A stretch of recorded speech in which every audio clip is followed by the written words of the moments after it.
back to the Unlocking Website Success. I think that's the name of the series. We'll go with that. We'll go with that. Series. We are on our fourth interview, and today we're talking all about blogging with Jillian Henning. Jillian is a blogging expert. That's what she does. She essentially is a ghost in content and all sorts of other versions of writing blogs for people. And so that sounds, in my personal, I won't lie, it sounds like my worst nightmare. Mostly because when I was a virtual assistant, I did some basic social media posts for people. And anytime I had to try and write like I was somebody else, I find it to be the most draining thing in the world. But some people are good at it. And I'm sure you get to learn about lots of fun topics. So let's hear a little bit about you and your journey to starting Written by Jillian. Sure. So just to sort of reiterate what you had said there. So I'm a content writer, but I tend to specialize in creating blog content for businesses. So I enjoy helping business owners take the hassle out of the writing for others, and setting the way that the business wants to speak to consumers through strategic written content. And I find, and the business owners also find, that this enables them to convey their brand personality and message to their ideal customer a lot better. How I got into it, oh my goodness, that would take up the whole of the hour here. So I've been writing for years on my own blog, and I just happened to get in touch with a lady who owns a digital marketing agency. So she asked, could I write some things for her? And I was sort of doing that in the background, aside from working full time in a job that was not writing related. And it took off from there, really. And I didn't really shout about it until COVID sort of struck, and everyone sort of had to pivot what they were doing. So I was in a job that I knew I wouldn't go back to. It was based in sports, so I knew sports were just. So I thought, oh, what could I lean into here that I really enjoy? And as I say, the writing had been going on in the background. I thought, I could do this. I can actually tell people that I do this, and why I hadn't told anyone, I don't really know.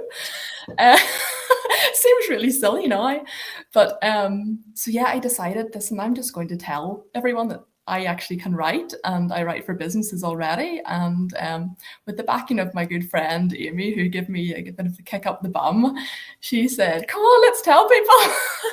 So of course I announced it on social media, and oh my goodness, the support I had was unreal. And just off the back of that, and I've been writing for so many other digital agencies, small businesses, large businesses, and that's like nearly not worldwide, but like I write for a lot of businesses here, a lot of businesses in England, even over in I write for a few businesses in New York. So I'm very fortunate to write for a lot of different businesses and different niches. That's really exciting, and I love the variety that brings. I'm also been really good on Millionaire as the £1,000,000 caller. Maybe, I know a lot of stuff about a lot of stuff now.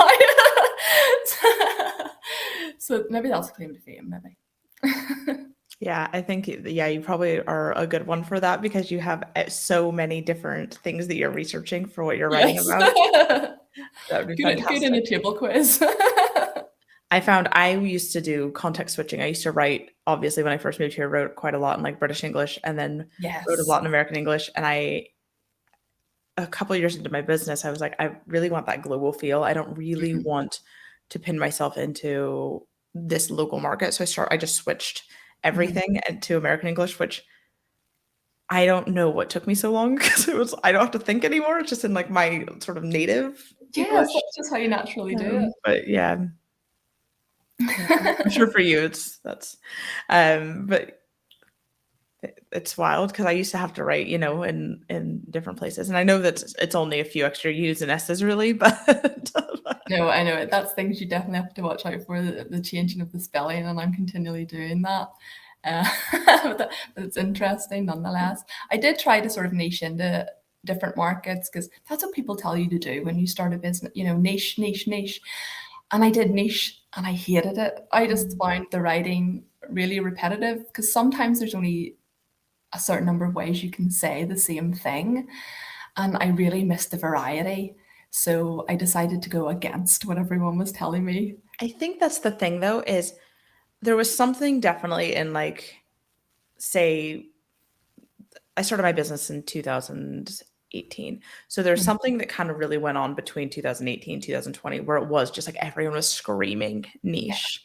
And now Yes, we're sort of in this era of the multi-passionates, of the yeah, of having more variety, of not putting all of your eggs in one basket, which is, I yes, think, obviously similar. It's like a recession proofing, but it's definitely.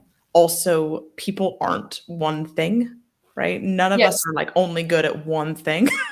yeah, And it that's can so feel true. really restrictive, right? Yeah, and I think that that definitely stood out for me when I see businesses that solely rely on like social media to sell their business.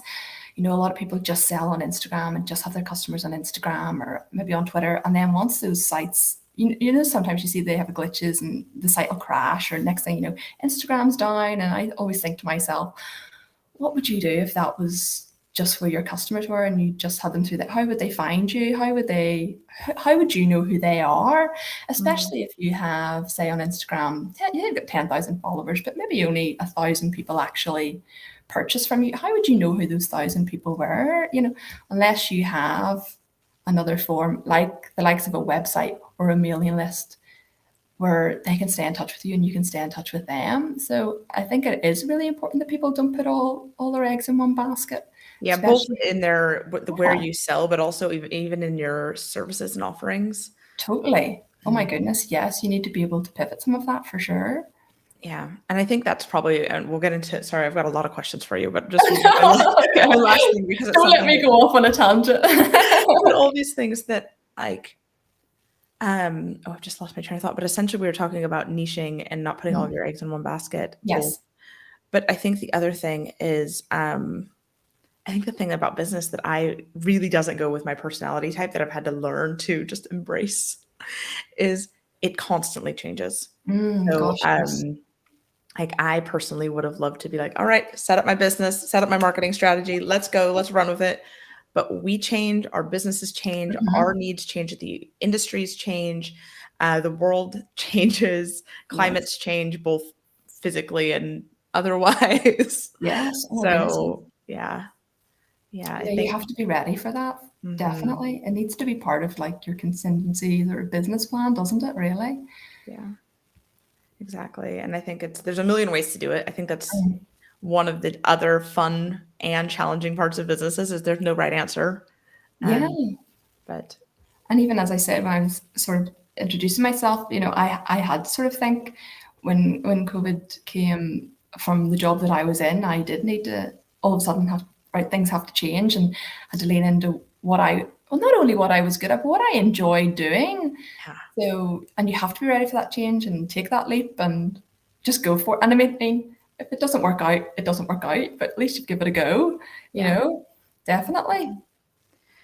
So I could talk about all these I bigger idea know. business things forever, but let's talk about vlogging, because that's what we're here to talk Yes. about. So tell me a little bit, or tell us, I suppose, about the basics of blogging for your business.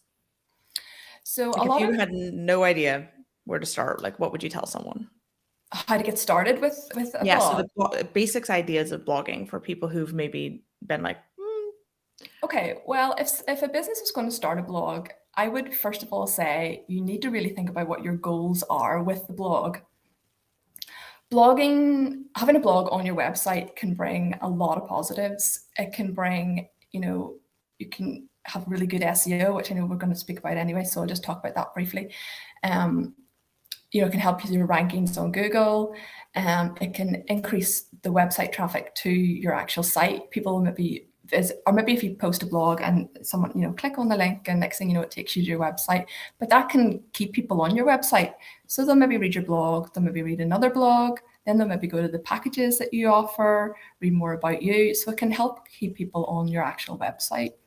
It can really help with lead generation, and that being most websites that I see for sure normally well should have. I always recommend should have a pop-up of some description where you can capture people's information to add them to a mailing list and sort of nurture that as well. And that can bring a good source of customer retention to your website and your newsletter as well. It's also, blogging is really good for social media posts. I mean, you can write a blog that's maybe 500, 800, even up to 1,000 words, and you can just regurgitate that out for a month of content. It just on like Twitter, Instagram, LinkedIn, any of those platforms, Facebook even, by just taking wee snippets of the blog. A blog can also be repurposed into numerous different forms of content. I mean, it could keep your content going for months.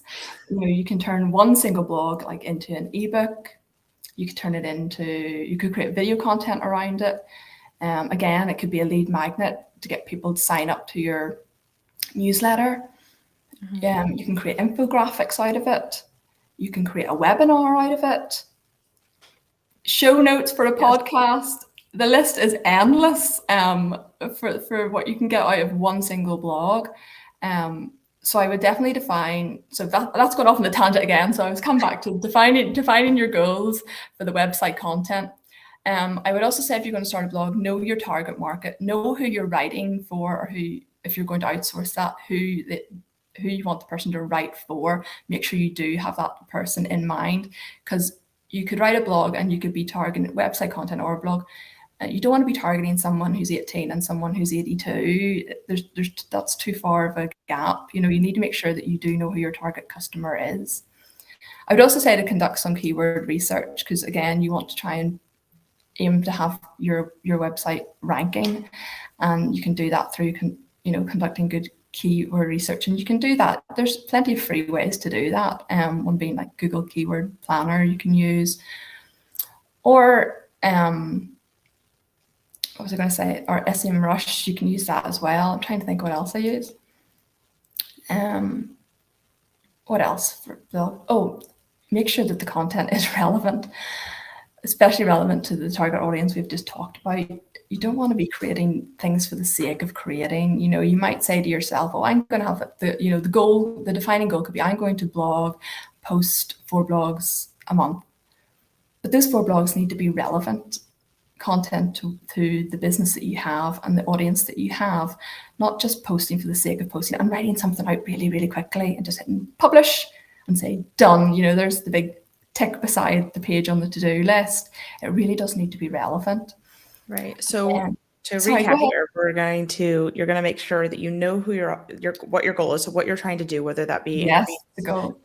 sales, email subscribers,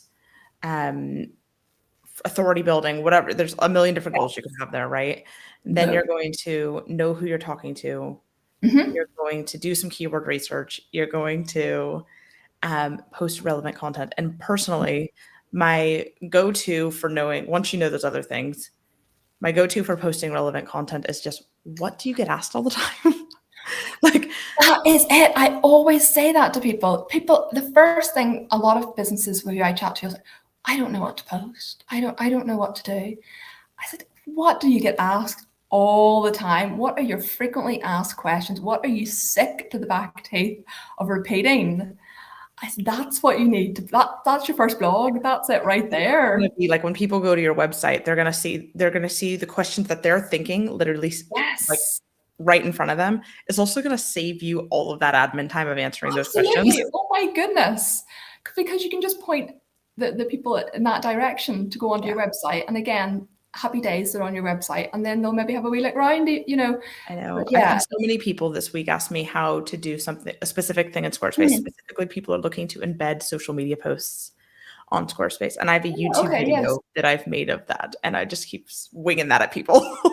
Here you go. I don't have to answer the question. Totally. Absolutely. But I would say the key thing after you've created a blog post is promote it. Promote it to the hilt. Oh my goodness, there is nothing worse than writing a blog post and just posting it once and then letting it die. Doing, maybe promoting it once on social media or once on Instagram or LinkedIn, or, talk about it on week 1, talk about it on week 5, talk about it on week 9. Like, don't just let it die a death on your website. You've got to get out there and promote it. That's really, really important, that it's used. And again, you could do that a lot through creating evergreen content, which is, an evergreen blog or evergreen content is content that can be used on repeat. There's no date, there's no Yeah, that's lifespan on that. something You can I do with continually use most of my it. clients as well, is there's something in the human brain that if they see a date is old on a blog post, they'll just kind of go, "Oh, it's out of date." But a lot of the stuff that Yes. especially service providers or even Mhm. people with products that are showcasing their products, the content doesn't go out of date. That's So so I turn true. that off. I turn dates off on almost every blog I create That's a because really I good. don't That's a really want to good idea. feel like that. My husband, he's a different type of techie to me, and his blog, he has it set up sort of like garden theme, so it tells people Okay. this has been recently refreshed or Yes, this it blog sounds post perfect. needs pruned, or those kinds of things. Like it has like classes, which I think is really interesting. But yeah, it can be so. Let's say somebody is starting their blog and they've come up with all these, they've come up with some content based on their frequently asked questions. Where Mhm. do they go from there? Think about piecing it together in a way that you need to come up with a catchy title, something that is going to spike interest without it being clickbait title. Yeah. So, and something that always piques my interest would be a number, or sorry, how to. So you think how to do this, or guess what, or a number that is odd, because Mm. it's really easy to post 5 ways to do this and 10 ways to do this, but maybe even go for 7 or 3 or 4 is something. And I people think there's sometimes think, oh, why didn't they come up with an extra number there? But I think sometimes those headlines that title is really good when it's a strange number. I think people love a listicle. Like this has Yes, it's become so obviously easy like to. BuzzFeed perfected this 10, 15, 20 years ago. Um 15 probably. Yeah. but the like a listicle is A, fairly easy for you to write. Yes. B, it's easily consumable. I think Mhm. what I see as a website designer, and this is across all content, but especially website is or a blog, is people will write a nice blog. It's filled with incredible information, but it's a Yeah. massive wall of text. And So nobody's going to off-putting. read that because you haven't taken the time to put in headings, to Mhm. do a numbered list or bullet points. You haven't added imagery. So it's just a big wall of text that nobody's going to read because it's too Yes. overwhelming when you look at that big wall of text. Oh gosh, totally. It's much better to break it down into sizable chunks, especially because a lot of times when you go to read a blog, people will tend to skim it first, and then if they think, oh, this is actually interesting, they'll maybe go back and read it again Yeah, for a I think the second other time. thing is people will tend to just read the parts that are relevant to them, and that's human Mhm. nature. It's also the problem with our like shorter attention span. Oh, totally. Especially because content is just quick consuming at the minute. That's what people want, especially with video being so popular. So yeah, I think a blog needs to be to the point. You can't have rambling in it, I find, for sure, because that's just taking up space where people aren't interested in reading. So, it has to be a quick introduction. You got to tell the people what you're going to tell them and then just get straight into telling them it, I think. Yeah, I had a teacher in school back in like my early days. So when I was in high school, and so we were getting ready to go into uni, and so our writing had to be quite good. She I really struggled with creative writing classes after her because she redlined anything she considered fluff. So she taught you to write in such a concise way, which is very, very useful. But when Yes. I tried to take a creative writing class later, I was like, I don't have anything more to say. That's the whole point. Like there's everything on the page, and they're like, but where's the like? I'm like, there is none. There's nothing in there. Like, Yeah. but yes, okay. So you've started blogging. You're kind of being mindful of who you're posting for, why you're posting, um, and you're creating that authority and you're creating that content. Yes. So let's talk about. I know this is going to come up, so I just want to nip this question in the bud. Like this again, knowing what you get asked a lot. Um, how often should somebody be writing blog posts for their business?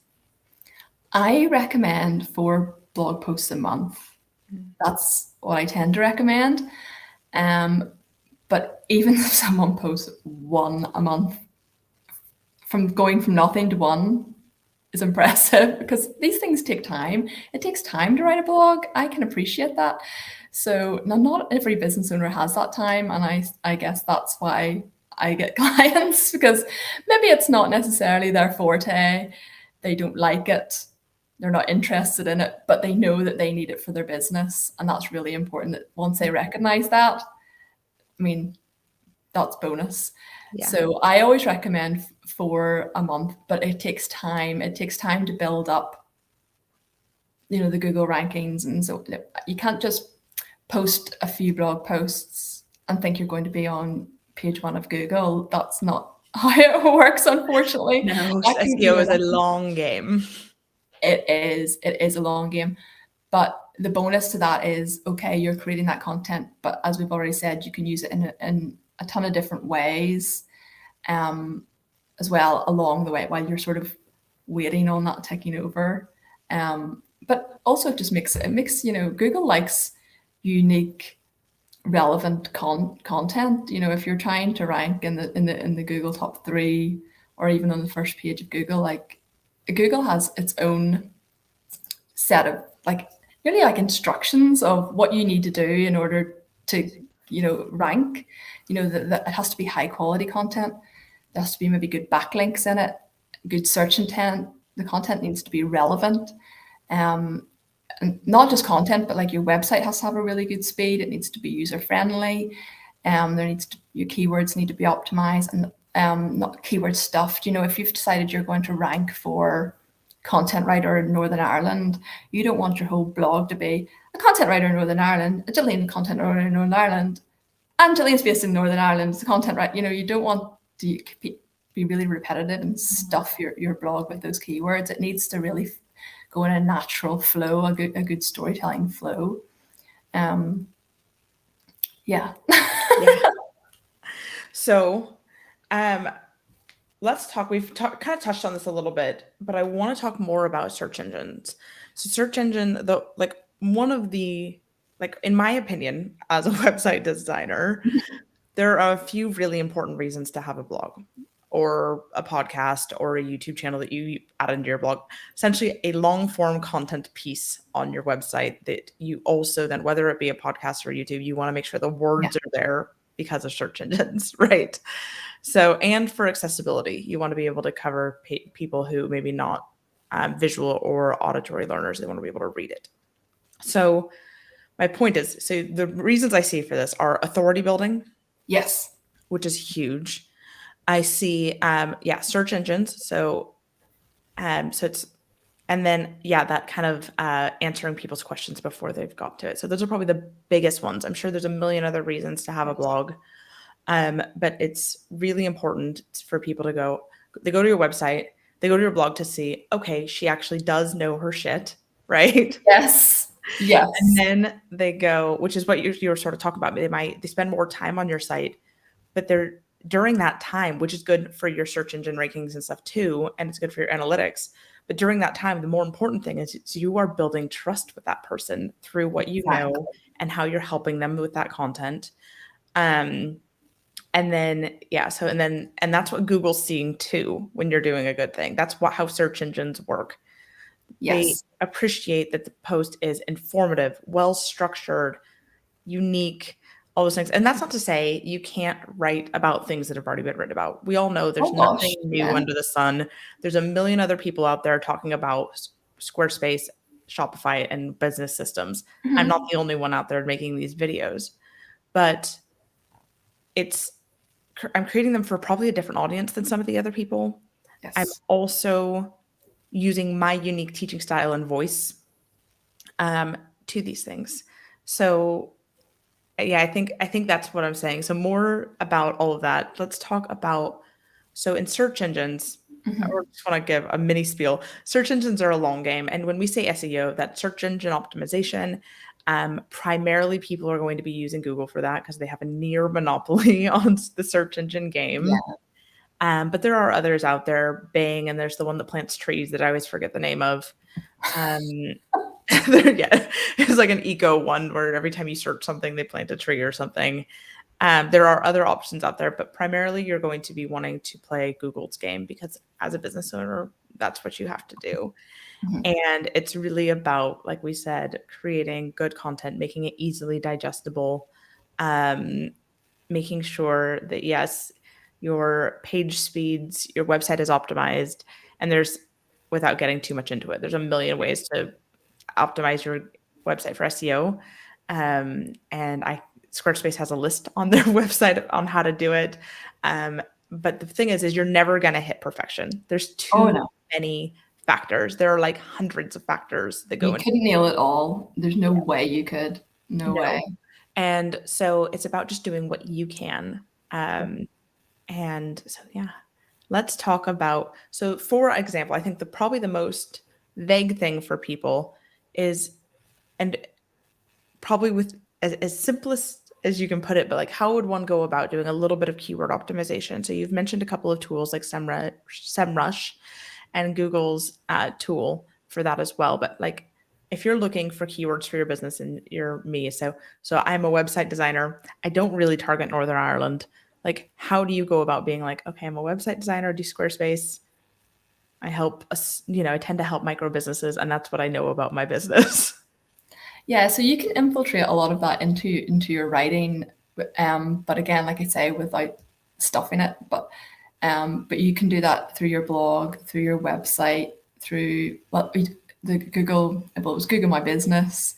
Um, it's putting all those keywords into those sources. Yeah, but I would say so. Speaking specifically to blogs, how do Oh, you know yeah. which keywords to actually use? Where would you start?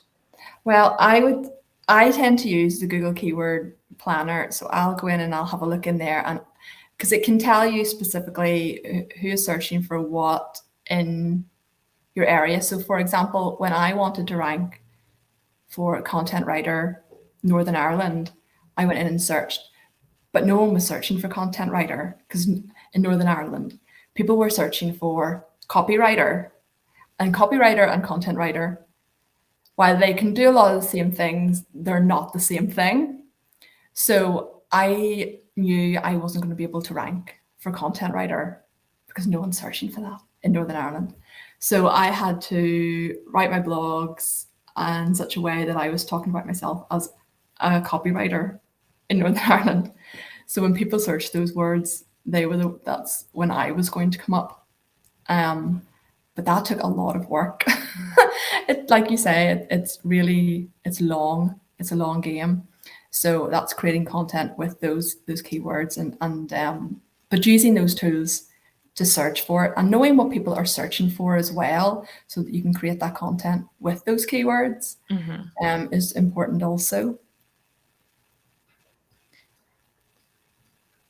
Still a ghost. Sorry, I keep adjusting my light because I'm like properly. My camera's doing a thing where it's white balancing a lot, and I can't. It's very distracting. I Sorry. keep thinking mine sort of freezes a wee bit, and then I'm like, I don't want to be talking over you. So, just I'm going to recap a couple of things that are from my notes here. So, we did talk a little bit about a blogging schedule. Yeah, you're right. It's really what you can attainably do, Yeah. feasibly do regularly. So, Yes. I try in my business now, I'm doing this summer series one a week, which is a lot for me, but I typically would try and create 2 long form content pieces a month, plus my newsletter, which for some people that's a long term. My newsletter is like 1,000 words every month, which is like doesn't work for all industries, but my newsletter is broken down into categories. It's very much a take what you want type of Yes. newsletter, and I could break that up, but I've chosen not to. So, yes, so blogging schedule is up to you, but just make sure to do it and do it consistently. Be- Consistently is the key. yes, and then that's not just for because once you have a solid bank of content, that's a beautiful thing, but also Google knows when you're posting regularly. Google knows Um, when you've taken that break. Google knows when you've gone on holiday. Google knows everything, as we Yeah. know. So, and then, yeah, for search engines, it's really thinking about what are people putting into Google when they're thinking about how to hire someone who does what you do or looking for the product that you offer, and using those tools to really narrow that down. So we're about to get into a controversial topic, but I think my favorite tool for the SEO side of things, not for content creation, Mhm. but for keyword research, for SEO metadata, and those types of things, is actually artificial intelligence. I love telling, and that's not to use it exactly, but I love asking Google, give me 20 ranking keywords for this thing, and then being able to use my human brain and go, this is how this is actually going to work.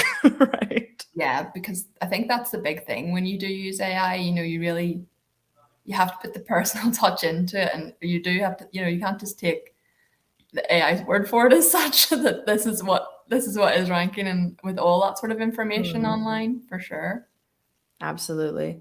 But I think it is helpful because I think a lot of people genuinely don't really know where to start. Hmm. And I think, yeah, I think once you have an idea, and again, if you have as I know, anybody who's learned about or used any version of an AI language model, so ChatGPT or Bard or any of the others, Hmm. Jasper, like you'll know that they sound the same over and over again. They love Gosh, that so really repetitive. jargony, clickbaity tone. No matter how much you try and train it out of them, it's like Yeah. 7 things to level up, blah blah blah. Like everything is very much like It's nearly bro aggressive. marketing sounding. Sometimes like it can be aggressive. I find Yeah, so they're I really think into this. yeah. So I find when I do use it, and I don't use it for my content, but I do occasionally use it for trying to come up with a subject line or a title or whatever. Yes. What I've done is actually feed my entire me written website. I did not touch AI in writing my website. My entire website through ChatGPT, so it has all of everything it needs to know about me and my business and what we do and what why it matters and all of Yeah. that. And then, but it's still like I ask it for when I want to do a headline, I still tell it to do like 5 so that I can, Oh yeah, you can pick the best. so that I can like be like, that one I love the front part and that one I like the end. And then I'm going to take that word out of it and shorten Yeah. it. Um, so I think that's really good. But I also think then I take that headline that I quite like and I run that through ShareThrough's analyzer. I don't know if you use ShareThrough. ShareThrough has a really good subject line or headline analyzer, and it will tell you if you're using how clickable essentially it is and how much Google's going Right. to like it. And so it'll say if it's long enough, if you're using action words, if you're using a passive tone, those kinds of things. It'll kind of help you optimize. So once I have a headline I like, either that's Mhm. written by me or helped with AI, I usually will run it through that for a little bit of like of a sense check, I guess is the best way to Yeah, I put was it. going to say, yeah, they're just that's just confirming that you've picked the right one. Yes. Or if I, need to just rejig it just a little bit, but I think I never let a tool tell me what I already know. Like if it's like this whole thing is bad and I'm like, but that's the subject line that I get asked directly, like those words are the ones used, then F the tool. Like use what you know in your gut, Yeah, right? I think there's a really big push on the likes of, well, I'll just talk about ChatGPT. I mean, that's the one I know most about. I think a lot of people are using that to create content for their website, blogs, and so on. And I have read websites where they've used that for blogs, and it is really repetitive. Um, and I also think that a lot of people maybe don't know, like with ChatGPT, that if you're using the free version, the information that it's crawling for is only validated up until I think it's 2020 or something. Yeah, There's they a only cutoff update date or it. something. They updated it, I think, last in March, but that's 3 months that there's stuff that you don't know that the internet doesn't Yeah, know. so people are putting statistics into the blogs and all, and I'm like, this is years old now, but I don't think that, that they don't know that. And as well as that, obviously that's written in like an American tone, so people aren't maybe are just cutting and pasting. And I'm like, you're a business in Belfast. Why are you talking like this? Like, what are you writing? I So I know. don't think I people know. sometimes take the time to read it back, and like, there's no personality in that content or in that blog. especially if you are, say, for example, a small business and you're wanting to create content for your website that way, like it's only you that knows your personal story of your business. So that's the way you have to write it, I think. And that's what will appeal to people. And gain that, like we were saying at sort of at the beginning there about, the trust issue. If you're writing it from your perspective and not relying upon AI to Yeah. write those And things I for think you. that's the thing is you're a human brain. So Mm, you're going to be able to use someone's brand voice, read their things, and you're not going to go revert back to your like programming, right? So like I said, I fed my entire website into ChatGPT and it still will speak like itself more often than it will speak like me. mm, Um, yeah. no matter what, it will revert to that bro marketing sound and not to sounding like me. Whereas you're a human brain, and so you don't have that problem, right? You can be like, Yeah. read a few pieces of what your person writes like, and then write like them Yeah. consistently. Definitely. And you can see that where a business has decided, I'm going to write a blog, and then they've decided, oh, I'm actually going to use Chat GPT now. And the difference between blog one and blog two is so very obvious because it's just bland. Like, Yeah. And if you're, say, a social media, like a business that's pretty good at social media, mhm. if somebody comes from your social media to your website, which you're hoping happens, Oh, I know. you're gonna know, and that's gonna be Totally. a You're major going to think, trust who is factor. that person? Like, this person has a real casual, laid back tone about them. But yet, then when you go to read their website, it doesn't read that way. It's very professional, really, you know, mm. And I think you think that's not that person. And then it's very And obvious. it doesn't matter how many times, like I can tell ChatGPT, write this in a casual tone, add emojis, and it still uses that same language. And it's even if it's casual, it's still using that like those like clickbaity words, right? Like Yeah. level up. I How was many times I've asked it to write me something and it's like level up, and I'm like, and I've used a few of them because sometimes the word level up is appropriate, but most of the time I don't think it I know, is. because sometimes you'll type something and write it in a funny tone, and then you're like, that's not really funny. What you think is funny and what I think is funny are two different things. But I remember being at a networking event, maybe a wee while, maybe 2 months ago, and there was a guy, we were talking actually about this because I said what my job was, and he's like, are you not finding that you're nearly out of work because of this? And I said, absolutely not, because people are using it and then quickly realizing, what is this producing here? I'm going to have to, maybe they've made a blog and they're like, I'm going to have to fix this, but I don't know how to fix this. And his analogy was, which I thought was interesting, is that those AI, it's like an 8-year-old thinks it knows everything, but you have to feed it the right information first in order to get the correct answer.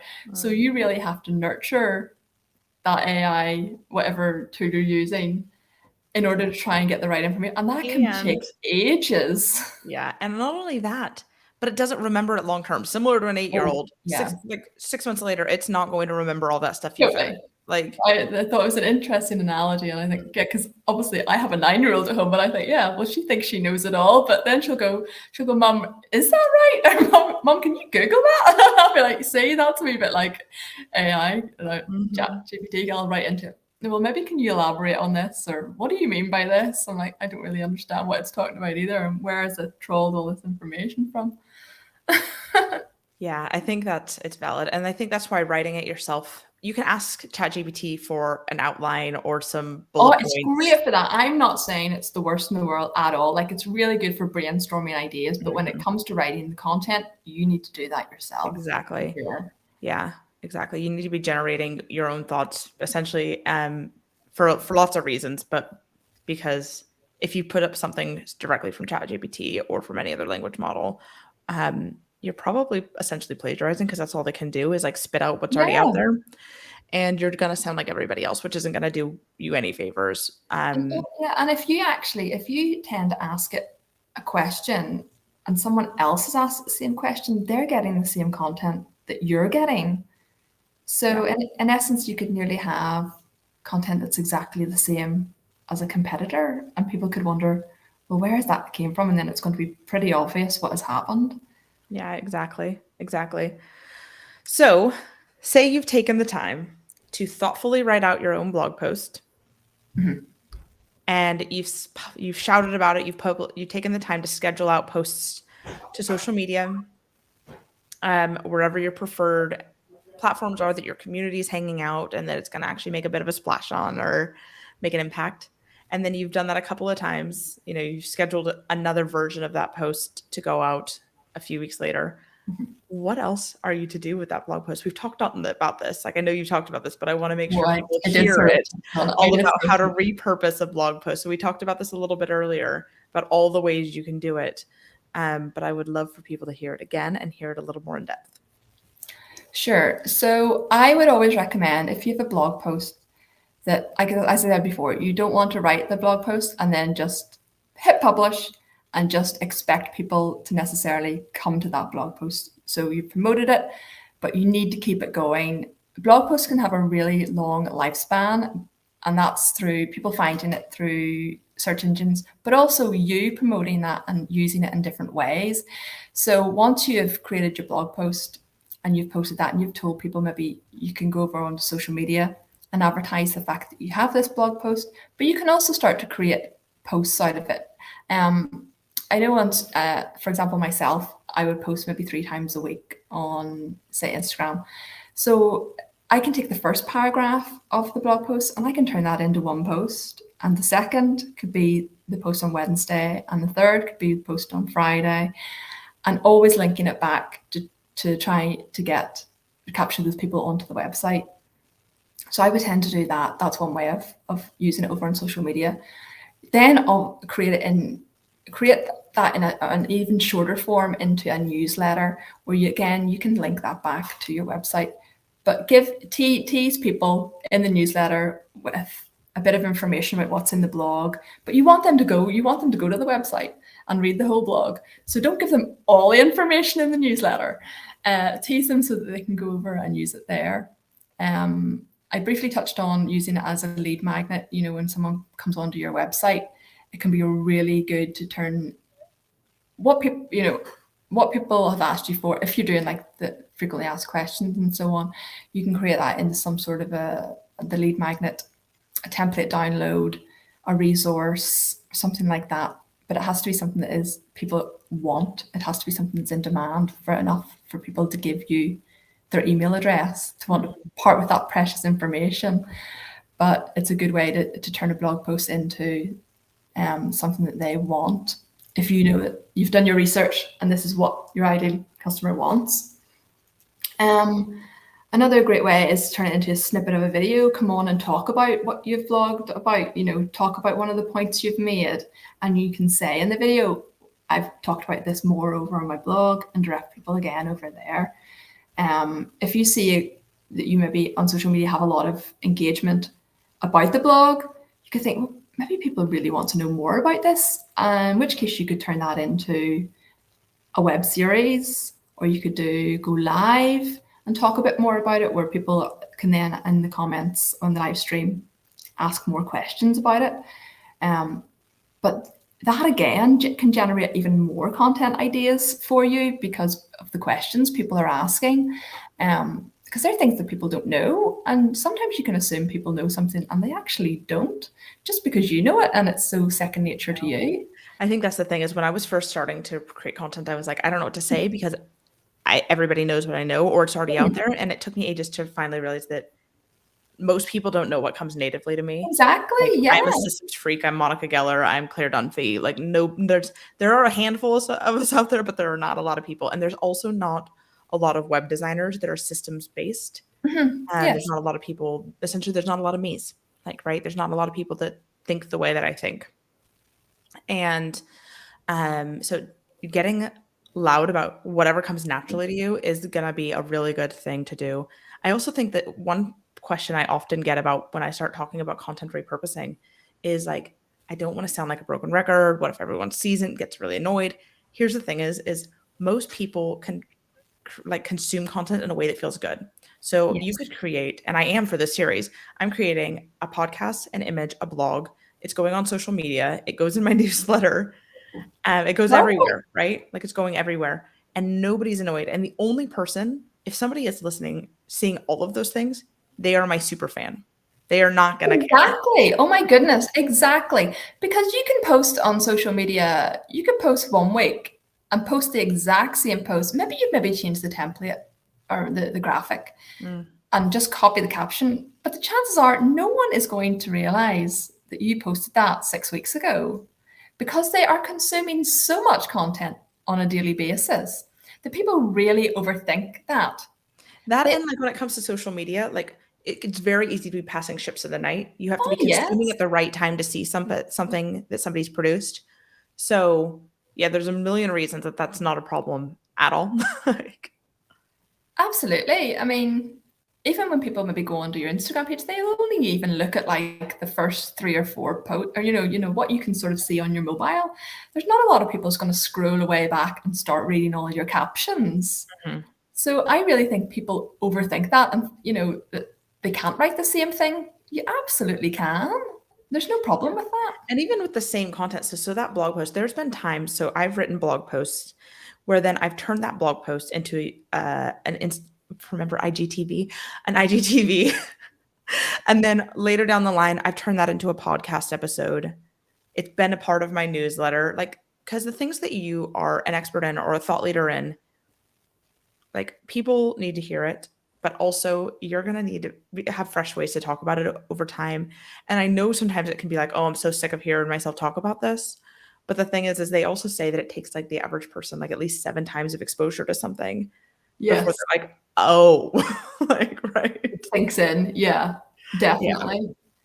Oh no, I totally agree with that. And I do that with a lot of my content. I will repurpose it on repeat Hmm. because yeah, I mean you can think of new things when it comes up, but sometimes you can't and there's no need to. So you don't really need to reinvent the wheel, you And know? the thing is some things in business, no matter your business, are Mm. seasonal, right? Like Oh yes. whether it's a program you run at a certain time of year or a product that's most often or a sale you have, like I've had emails that I've sent from one year to another promoting something that were like nearly the same exact thing, like very few tweaks because nobody's going to care or remember that I sent the same email that time last year. They I do will that not. with my newsletter. I mean, I'll hold my hands up. That's what I do. I'll just go to Outbox and I'll go schedule and it will go again, months later Yeah. because there's new people on the subscription list and they haven't seen it. Yeah. Or So, like and there's no problem doing going to care that. about the exact copy that I promote my annual Power Hour birthday sale with. Like Yeah, they just want to know if they want the sale or not. Like that's it. exactly, exactly. So let's talk a little. We're running low on time, so I just want to Oh, talk. okay. We've touched on lead generation. Um, so lead generation in basic terms out there is collecting people's information so Yes. that you can continue to market towards them. And that could be an email list, or it could be a formal form on your contact form on your website that, or booking a call with you. All of those are forms of lead generation. And I'm going to pass it over to you in a second. But what I want to say is the way that I do this in my business, I have a form on my contact page that people can like book in a call with me Mhm, immediately. And there's some questions like that. There's a form attached to that call link that mhm, I need so that I know I'm going into that call prepared. So that's one that's like direct lead. That is like a hot lead, right? Of somebody who wants to probably work with me. But I also have I have a YouTube video about this. I'll try and link it below, but about how to create a blog post template. And I mhm, do this in two ways. Well, actually, no, I would do it in one way. I also have a newsletter template, but I do this in one way is I have in the back end of Squarespace, I have a blog template that it literally says like headline, subject line, description, and then underneath it, it always says, because I mostly create video content these days. So then it says transcript below. It has a big video block, and then mhm. it has a collapsible area, an accordion area for the transcript. Then underneath it, it says something like, want a little more help? Here's how to get a power hour with me. Or Yeah. if it's inappropriate, it might have a link to um, my freebie, which right now is a quiz. It's like the how to figure out how to unstick yourself, and which system is going to be the best to move you forward and how to make that happen in your business. And so those are sort of the lead generations. I'm either telling them book a call, sign up for my mailing list via my fun quiz, Mhm. or here's a really free, or not free, but a very cheap offer to get started with, right? Like that, here's Yes. a power hour or a system session that is going to be so an easy entry. Um, and those do work. I also use some of those same lead magnets in the descriptions of my YouTube videos because sometimes people will find those first because YouTube is a search engine. But so that's, I guess, in essence, lead generation. And I have that template because then I don't have to do it every time. I can remove the things that don't fit for that specific blog post, but I'm not having to add each one in. Yes. Yes. So that's my whole like spiel on creating a system and an automation because that's who I am. But as far as how to make that effective in your blog post, that's what I want to hear more about from you. So how you can capture that information. Yeah, how to like make it so that the blog post supports getting someone to actually fill that out, right? And vice versa. So you create this blog post, you've got some sort of lead capture in it. How are you actually encouraging people to do that? How do you make it so that it sounds like a good call? Okay. The way I would recommend is you give them really good information in the blog, but you have to leave them wanting more. So you'll maybe write a blog post. I'm trying to think of an example now. Where you're saying, maybe, for example, you're writing a blog post about how to get great clickable headlines for your blog post. So you'll write out, don't use clickbait. You've got all your bullet points, and then you get to the bottom, and you're sort of wrapping up things, and you're wanting to get people to sign up to your mailing list, for example. So you could write something like, about signing up, and I'll get, the lead magnet could be 50 great clickable headlines. So you're writing at the bottom that you've done the work for them. They don't need to think. You've read the blog post. You know what's good. Here is a list for you. So you really need to be writing in that blog post, offering them something that they want, Right. that they will find useful. Because yeah, they've just read a blog post about how to create it, but they still might be thinking, I'm not so sure about this. But there it is, presented right in front of them. So you've built the authority by saying this is how you do it. Yes. But if you don't have the time or the energy, here's 50 templates you can start with, or 50 Yeah. great examples that Yes. have performed in this way, right? And then they're already thinking, well, this person has come up with this for me. What else can they come up with me or come up for? Yeah. And then I talk about this a lot, and we will be talking about this in a future video in this series, but email marketing it's such a privilege to show up in people's inbox Gosh, yeah. because you can build that relationship over time. But also you're not passing ships in the night. They can open it whenever they feel up to it. And it's just like, I have a very small email list comparatively, but I have my email open rates are like 50%, which is huge, right? For Yes. for most industries. Yeah. So it's that privilege of you have the ability to build that relationship. There's no way that half of my like say Instagram followers see anything that I do. Like, there's no way. I'm not getting Totally agree. 700 people on every story that I do. It's not happening. But Yeah. half of my email list is engaging every single time. Mine And would then open rate. be around the same, yeah. And I Yeah. get a lot of people that reply to the email and Same. I'll ask further questions. And I love that. That makes my day when I see that in my inbox. Oh I my know. goodness, I love it. And I love the chat. And people will come with questions because, again, those questions are then getting me thinking about what I'm going to show in my content next and how I can follow up on that email, because maybe there's other people thinking those questions. So Exactly. it invites a discussion, which is, I think, is exciting. I love that. I love when people come back to you about I stuff think the you've magic of content creation in your business or the magic of running a business is that we all say that we do it ourselves, whether you have a team or not, whatever, we're running a business. And yes, the brunt of the load is on our shoulders, but really running a business is it's co-creating all the time. You're getting ideas from your customers, you're getting ideas from your community, you're getting ideas from your email list, and you're generating things to meet their needs constantly, whether that be content or services or products. So yeah, it is a beautiful thing. Well, thank you so much for coming on and chatting I've all really things enjoyed this. blogging. Thank you There's so so many much. good things. I'll try and in the description to add. There's already links to how to find Jillian, but I'll let her tell you as Oh, well in a thank you. moment. But I'll try and add some of the links to some of the resources we mentioned. If you have any questions, absolutely just add a comment below this video. Oh, We're yes, very please happy to answer do. them. Um, and yeah, thank you so much, everyone, for joining us, for watching. Jillian, tell us where we can find you. Sure. So I'm on Instagram at Written by Jillian. It's Jillian with a J. I'm on Facebook, Written by Jillian Henning. I'm on LinkedIn, Jillian Henning. You can't go wrong with the name. I tend to mostly be on Instagram. It's just the platform that I like the best, and I have the best engagement with and the best followers and chat over there. So I tend to be there mostly. And you can visit also my website, which is Jillian Henning, writtenbyjillianhenning.com. Fantastic. Well, thank you so much for joining Thank today you.